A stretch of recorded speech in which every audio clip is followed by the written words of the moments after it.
Hey y'all, I am in the car driving. A lot of you are always asking me, how in the hell are you getting all these balloons to events? Typically I like to start at least blowing up most of them, and then I finish it when I get there. So right now I am driving in the car and I have bags full of balloons. Luckily I don't have to go too far. I'm going to my friend's house. Y'all know I love a good party at home, so I'm gonna go I'm doing a cute little setup for their daughter's first birthday. You should definitely they have a YouTube channel, so you should definitely check them out. They are Jamila and Q, super cute family. Shoot, I think this is close enough to the house.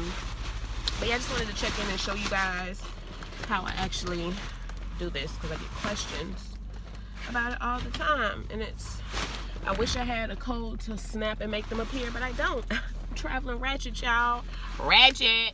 All right guys, so this is what I've done so far for today. I got my balloons accomplished. I hung my snowflakes and my little DIY sign for the middle. Tomorrow I'm gonna tackle the dessert table, getting that all done, as well as setting up the kids table, and I will see you guys on tomorrow.